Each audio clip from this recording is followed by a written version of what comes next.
하셔서 로마서 7장 1절에서 6절까지 말씀 함께 나누도록 하겠습니다. Book of Romans chapter 7 verse 1 through 6. 우리 한 절씩 교독하겠습니다. 제가 먼저 읽습니다. 형제들아, 내가 법 아는 자들에게 말하노니 너희는 그 법이 사람이 살 동안만 그를 주관하는 줄 알지 못하느냐.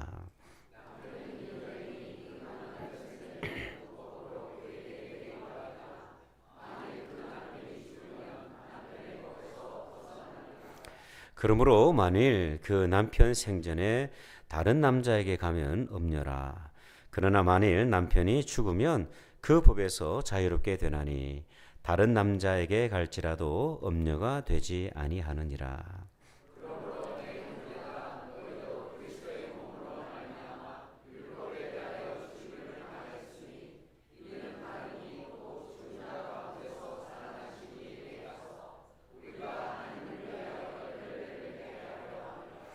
우리가 육신에 있을 때에는 율법으로 말미암는 죄의 정욕이 우리 지체 중에 역사하여 우리로 사망을 위하여 열매를 맺게 하였더니 이제는 우리가 얽매였던 것에 대하여 죽었으므로 율법에서 벗어났으니 이러므로 우리가 영의 새로운 것으로 섬길 것이요 율법 조문에 묵은 것으로 아니할지니라. 아멘. 자리에 앉으시겠습니다. 리처드 회플러라는 분이 쓰신 아침이 밝을 것인가 Will There Be a Light 이라는 책을 보면요, 참 재미있는 에피소드 하나가 이렇게 있습니다. 할머니의 농장을 방문한 남매의 이야기, 자니와 셀리의 이야기가 있는데요. 하루는 남동생 자니가 새총을 가지게 되었어요. 이 어린 남자아이가 새총을 가졌으니 얼마나 흥분이 되었겠습니까? 이 새총으로 나무도 한번 쫙 맞춰보고 돌멩이도 한번 맞춰보는 거예요. 근데 곧잘 맞춰요. 그러던 가운데 이 아이의 마음 가운데 살아있는 것을 사냥하고 싶은 그런 충동이 생기기 시작을 합니다. 결국 할머니께서 애지중지 키우고 계시던 오리를 이 새총으로 쏴서 죽여버려요.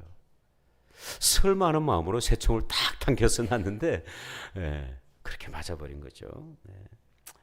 당황한 이 자니가 이 사실을 숨기기 위해서 급히 이 오리를 나무더미 속에 파묻어 버립니다.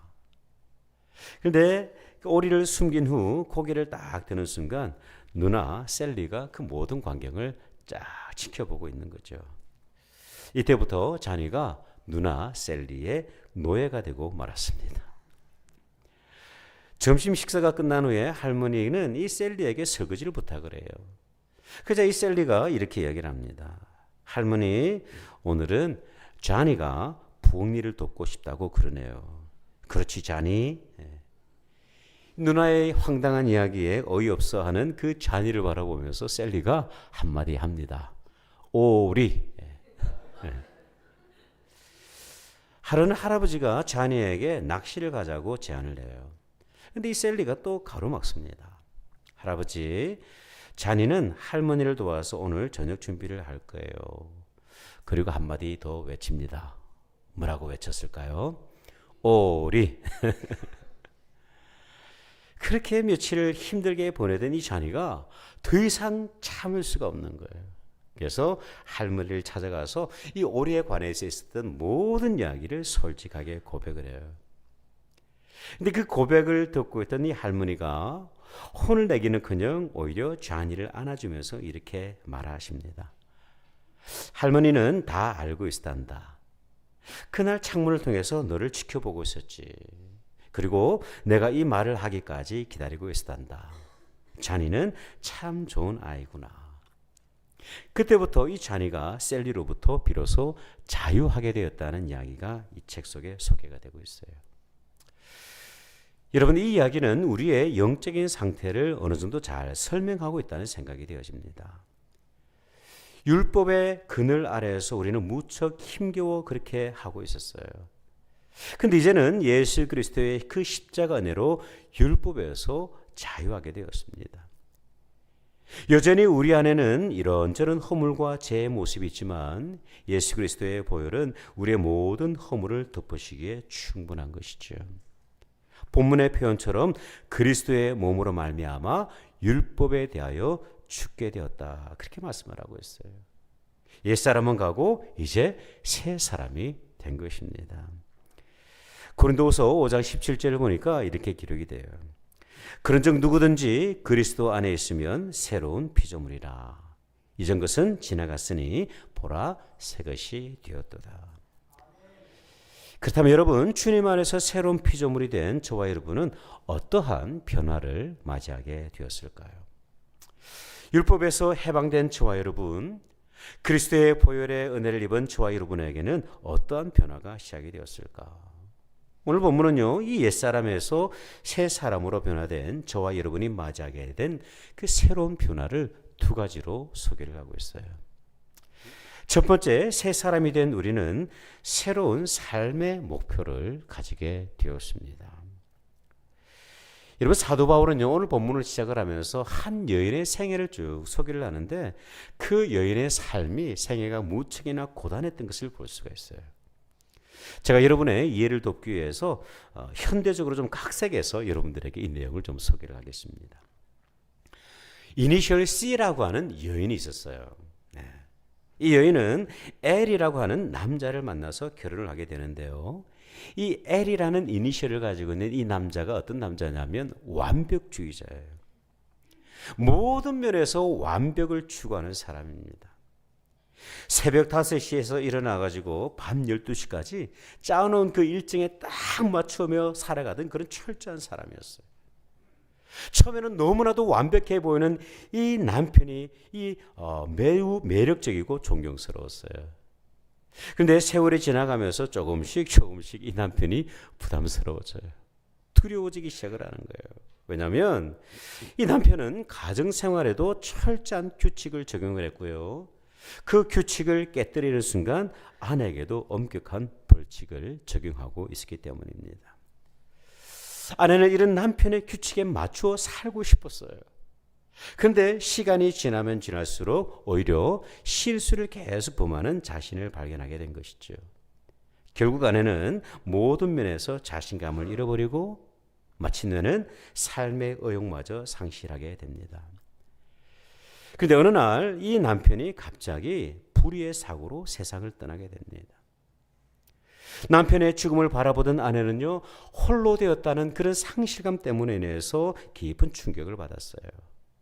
하지만 마음 한편으로는 해방감을 느끼기 시작을 했습니다. 그동안 너무나도 고단한 인생을 살아왔던 것이죠. 세월은 그렇게 흘러갔고요. 이 남편이 죽은 지 몇 년 후에 직장 친구의 소개로 제이라는 남자와 재혼을 하게 됩니다. 이 남자는 사고로 죽었다가 다시 살아난 사람이에요. 그래서인지 몰라도 은혜가 넘쳐요. 아내가 조금 실수를 해도 비판하고 막 책망하기보다는 늘 따뜻하게 위로해주고 격려를 해줍니다. 이 여인은요, 새로운 남편과 살면서 이전에 경험하지 못했던 자신감을 회복하기 시작을 해요. 이전처럼 규칙은 없지만 이 그녀의 가정에는요, 따뜻한 질서가 오히려 회복되는 것을 경험을 하게 됩니다. 여러분, 제가 누구의 이야기를 하고 있는지 이해를 하셨는지 모르겠어요. 여기서 C라는 여인은요, 크리스천을 의미를 합니다. 저와 여러분을 의미를 하고 있어요. 그리고 L이라고 하는 남편은 law, 율법을 의미를 하고 있어요. 그렇다면 J라는 남편은 누구를 의미를 할까요? 네, 잘 아시는군요. 예수님, 지저스 크라이스트를 의미를 하고 있어요. 여러분, 우리는 율법의 그늘 아래에 있는 동안 무척 고단했습니다. 율법의 기준을 따라 살아내지 못하는 우리의 모습을 바라보면서 좌절하기도 하고 실망하기도 하고 낭망하기도 했어요. 그런데 율법의 시대를 지나 예수 그리스도의 십자가 은혜 안에 들어온 이후에 우리에게는 소망이 생겼습니다. 은혜 안에서 자유하며 기쁨으로 오히려 그 율법의 기준을 따라 살아가게 된 것이죠. 새로운 삶이 우리 가운데 시작이 된 것입니다. 그렇다면 여러분, 이런 우리에게 어떠한 목표가 생겼을까요? 그 목표가 무엇일까요? 오늘 본문 4절을 보니까 이렇게 기록이 됩니다. 제가 조금 쉬운 번역인 표준 세번역으로 이 4절을 읽어드릴게요. 나의 형제 자매 여러분, 그러므로 여러분도 그리스도의 몸으로 말미암아 율법에는 죽임을 당했습니다. 이제 여러분은 다른 분, 곧 죽은 사람들 가운데서 살아나신 그분에게 속하였습니다. 그것은 우리로 하여금 하나님을 위하여 열매를 맺게 하려는 것입니다. 그렇게 기록이 되고 있어요. 율법에서 벗어나 은혜 안으로 들어온 우리는요, 하나님 안에서 거룩한 열매를 맺고자 하는 소원이 생긴 거예요. 이전에는 단순히 율법을 만족시키기 위해서 살았다고 한다면, 이제는 그 은혜 안에서 감격하며 하나님의 영광을 꿈꾸며 살게 된 것입니다. 십자가를 통해서 허락하신 이 자유, 그리고 그 자유를 가지고 거룩한 열매를 맺고자 하는 새로운 목표가 우리 가운데 생긴 것이죠. 여러분, 이 사실을 에베소서 2장 8절에서 10절도 통일하게 기록을 하고 있어요.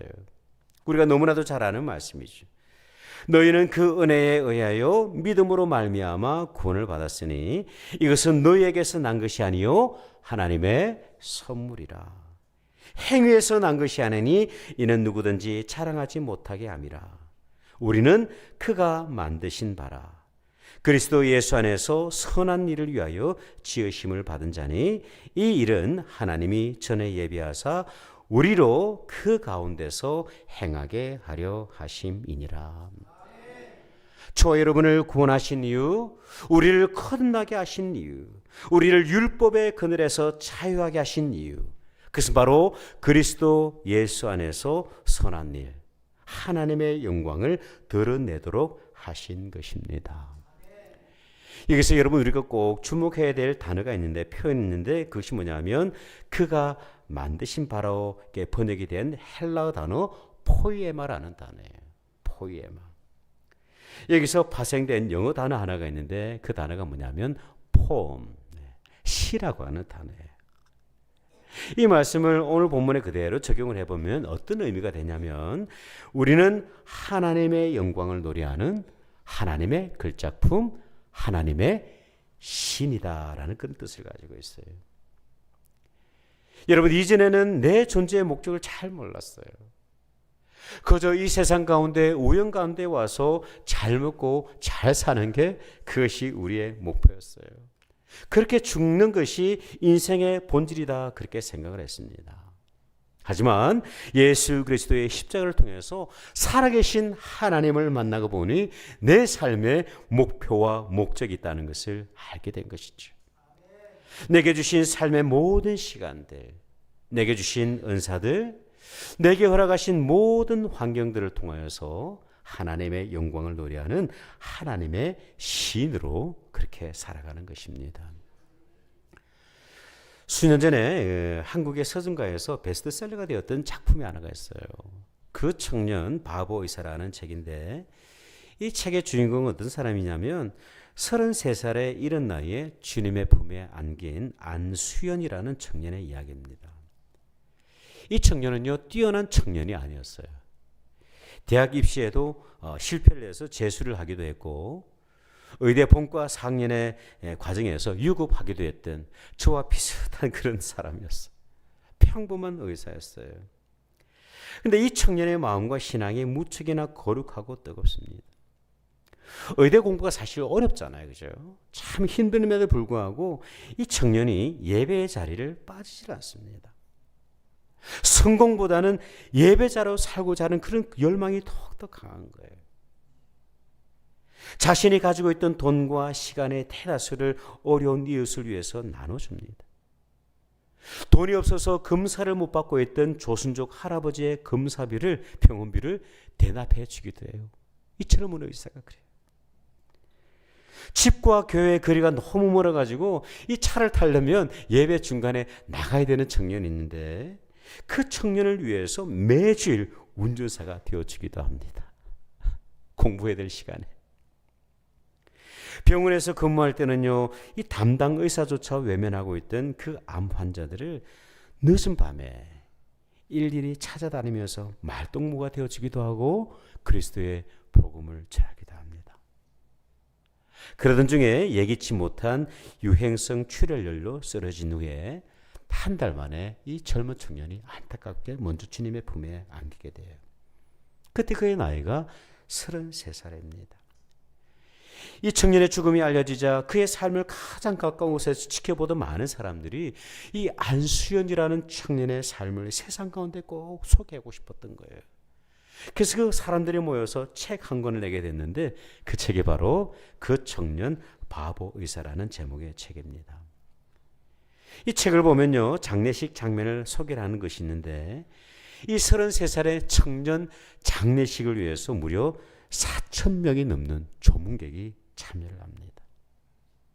병원 매점 아주머니, 구두 닦는 아저씨, 청소하는 아주머니 아저씨들, 방사선 기사 선생님, 모두가 이 청년 의사의 사랑을 받았던 사람이에요. 여러분, 그 책의 안을 보면 안수연 씨의 일기가 쭉 소개되는 내용이 있는데 그 한 대목을 제가 좀 소개를 할게요. 삶이 거창하지 않아도 섬기는 일이 주목받지 않아도 된다. 너무 웅장한 곳은 쉬이 피곤해지기도 하는 법. 찬양곡의 한 구절이 이런 생각을 잘 요약해 준다. 저기 멀리 솟은 산이 되기보다 여기 오름직한 동산이 되길 원한다. 여러분, 우리는 옛사람에서 벗어나 새 사람이 되었습니다. 새 사람이 되고 난 이후에 우리에게는요, 새로운 목표가 있어요.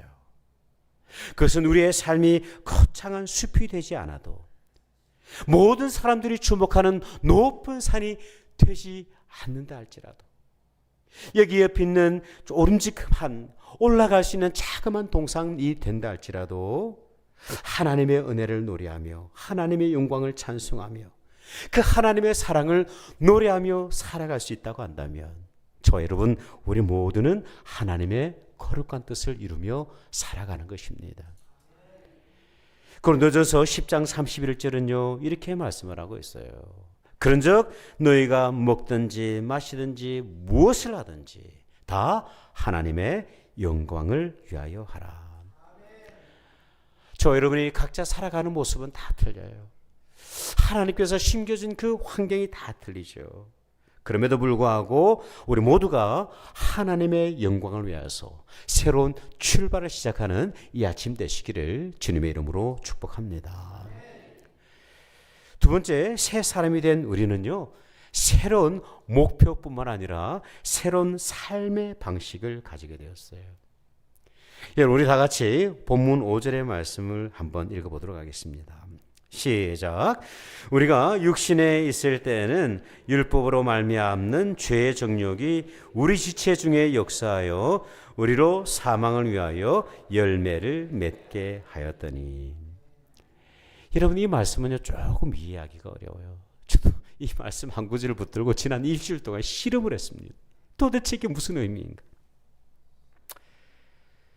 여러분, 육신에 있을 때는 우리는 율법의 지배를 받았어요.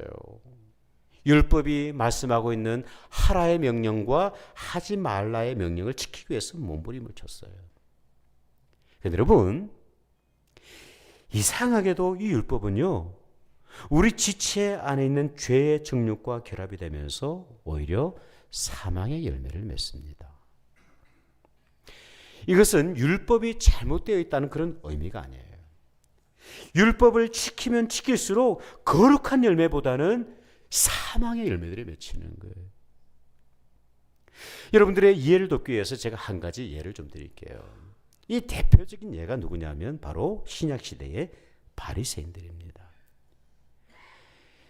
여러분, 바리새인들이 율법에 얼마나 목숨을 걸었습니까? 성문화된 그 율법 가지고도 왠지 만족이 되질 않아요. 이걸 지켜가지고는 왠지 거룩함에 도달하지 못할 것 같은 그런 아쉬움이 있는 거예요. 그래서 자신들 나름대로 또 다른 율법을 지켰어요. 만들었어요.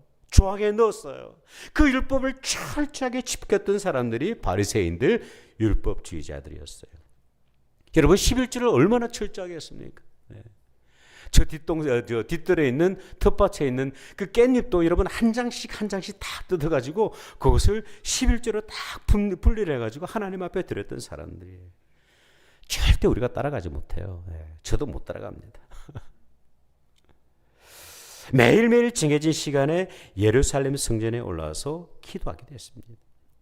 이 율법을 가까이 하기 위해서 이마에 뭘 찼습니까? 경문을 달았어요. 여러분 이 이마에 경문이라는 상자를 한번 달고 다닌다는 걸 한번 상상해 보십시오. 사실 제 손가락에 있는 반지를 차고 다니는 것도 너무 힘이 들어가지고 수시로 저는 이게 반지가락을 이렇게 뺄 때가 있어요. 이 반지 하나 차고 다니는 것도 너무 힘이 든데 여러분 이 경문 상자를 달고 다닌다는 것 얼마나 힘들었겠어요. 근데 여러분 이 바리새인들은요 율법의 조항들을 문자적으로 지키기 위해서 이 모든 것을 철저하게 실천을 하고 있어요. 근데 여러분 참으로 아이러니하게도 예수님으로부터 가장 큰 책망을 받았던 사람들이 바리새인들입니다. 여러분 왜 그럴까요? 우리 안에 있는 죄의 잘못된 열정들이 이 율법과 다 결합이 되면서 오히려 죄의 모습이 극대화된 거예요. 율법을 지키는 가운데 오히려 사람들을 정죄하고 비판하고 비교하는 더 심각한 죄 가운데 빠져버린 거예요. 참으로 안타깝죠. 그런데 여러분 새 사람이 된 이후에 우리의 삶의 방식이 완전히 달라졌습니다. 본문 6절의 말씀을 한번 보세요. 이제는 우리가 열매였던 것에 대하여 죽었으므로 율법에서 벗어났으니 이러므로 우리가 영의 새로운 것으로 섬길 것이요 율법 조문에 묵은 것으로 아니할지니라. 예전에는요 율법을 지킨 것으로 만족을 했어요. 근데 이제는 성령의 인도하심, 성령의 감도하심을 받기 시작을 하는 거예요. 예전에는 살인하지 말라는 그 율법의 말씀을 들었을 때 나는 칼로 사람을 죽이지 않았구나 그렇게 만족하며 살았어요. 그런데 성령의 감동하심을 받으면서 우리의 생각들이 달라지는 거예요. 내 언어로 내 삶으로 이웃을 비판하고 정죄하는 그 모든 것조차도 살인의 행위가 된다는 것을 성령께서 가르쳐 주심으로 말미암아 그 죄 문제를 가지고 하나님 앞에서 탄식하기 시작을 한 것입니다. 우리가 정말 기도할 때 예전에는 어떻게 기도했냐면 이 정도 기도하는 사람이면 나는 참 훌륭한 사람이야 그렇게 생각을 했어요. 그런데 성령의 감동하심을 받는 순간 우리의 생각들이 다 바뀌어 버려요. 하나님의 앞에서 정말 거룩할 수 없는, 심지어 그 기도 가운데서도 우리 안에 있는 오만함과 교만함과 그 오만한 마음들이 계속 보여지는 거예요. 성령 하나님께서 그렇게 하나씩 터치하기 시작하는 거예요. 그래서 우리는요 하나님 앞에서 정말 용서받을 수 없는, 하나님의 은혜 없이는 결코 살 수 없는 존재임을 그 성령 하나님의 인도하심을 따라서 경험하게 되는 것이죠. 이것이 바로 새로운 사람의 삶의 방식입니다. 성령의 인도하심을 받는 인생. 갈라디아서 5장 16절에서 18절 보니까 이렇게 말씀을 합니다. 내가 이르노니 너희는 성령을 따라 행하라. 그리하면 육체의 욕심을 이루지 아니하리라. 육체의 소욕은 성령을 거스르고 성령은 육체를 거스르나니 이 둘이 서로 대적함으로 너희가 원하는 것을 하지 못하게 하려 함이니라. 너희가 만일 성령의 인도하시는 바가 되면 율법 아래에 있지 아니하리라. 여러분 목회가 되지 않아서 참 고민이 많았던 목사님이 이런 간증을 하시더라고요. 이분이 신학 박사 학위까지 받으셨던 정말 아주 특별한 분이에요. 그런데 이 박사학위를 가지고 있음에도 불구하고 가는 곳곳마다 목회가 실패를 하는 거예요. 그래서 교회를 여러 군데 옮기셨어요. 안타깝게도 새롭게 부임한 그 교회에서도 성도들과의 관계 속에서 문제가 생겨서 더 이상 목회를 할 수 없는 지경에 이르게 됩니다. 더 이상 오라는 곳도 없고 더 이상 갈 곳도 없고, 그래서 결국 이 목사님이 30일 작전 기도를 시작을 합니다. 홀로 시작한 기도가 처음에는 무척이나 힘들고 외로웠다고 해요. 그런데 하루는 깊은 기도 가운데 기도를 홀로 하고 있는데 요한복음 3장 16절의 말씀을 묵상하는 가운데 성령께서 본인의 마음을 어루만져 주시고 책망하시는 그 은혜가 느껴졌다고 합니다. 하나님이 세상을 이처럼 사랑하사 독생자를 주셨으니 이는 저를 믿는 자마다 멸망치 않고 영생을 얻게 하려 하심이라. 여러분, 이 말씀을 묵상하는데 이전까지 경험하지 못했던 성령 하나님의 음성을 듣게 되는 거예요. 내가 그토록 원망하고 미워하던 그 성도들이요, 예수님께서 목숨 바쳐 구원하신 소중한 영혼이라는 것이 느껴지기 시작을 하는 거예요. 지금까지 내 목회에 실패했던 모든 원인들이 정말 고약한 그 성도들, 죽으라고 말 안 듣는 그 성도들 때문이라고 생각을 했는데, 이 요한복음 3장 16절의 말씀을 묵상하던 가운데 내 안에 있는 연약함이 느껴지는 거예요. 내 안에 그리스도의 마음, 십자가의 사랑이 없다는 것이, 이것이 느껴지기 시작을 하는 거예요. 그 성령의 음성을 듣는 순간 이 목사님이요, 자복하게 됩니다. 아, 하나님, 내가 참 은혜가 부족한 인생이었군. 내가 십자가의 사랑을 깨닫지 못했던 악한 목회자였군요. 그러면서 이 목사님이 30일 작정 기도를 하던 가운데 철저하게 회개를 합니다. 그리고 이 작정 기도를 마치고 본당문을 딱 빠져나오시는데요, 이번에 고백이 그래요. 세상이 완전히 바뀌어 있더랍니다. 평소 그토록 미워했던 그 성도들이요, 사랑스러워 보이는 거예요. 평소에 그 교회 잔디밭에 올라와 있던 그 잡초들이 그렇게 미웠다고 합니다. 잔디들은 잘 자라지도 않는데 저 잡초들은 얼마나 빨리 자라는지, 그렇게 미웠대요. 그런데 본당을 탁 빠져나가는데요, 그 잔디밭에 올라와 있던 그 잡초들도 하나님의 형상이구나, 하나님의 선물이구나, 그것이 느껴지면서 모든 것이 감사하게 되었다고 합니다. 그 은혜 가운데 이분이 새롭게 목회를 시작을 하였어요. 여러분, 목회 성공했을까요? 실패했을까요? 저는 잘 몰라요. 여러분, 목회의 성공과 실패가 어디 있겠어요? 하나님의 은혜로 목회를 하면 모두가 성공한 목회지 않습니까? 저 여러분, 우리 모두는요, 새 사람이 되었어요. 예수 그리스도의 흘리신 그 보혈로 그 은혜 가운데 우리 모두는 들어가 있습니다. 그 은혜를 입은 우리 모든 인생은요, 새로운 삶의 목표와 새로운 삶의 방식을 가지게 된 거예요. 이전까지는 나를 위한 인생이었다면 이제는 하나님의 영광을 노래하는 하나님의 시인으로 삶을 시작을 하는 거예요.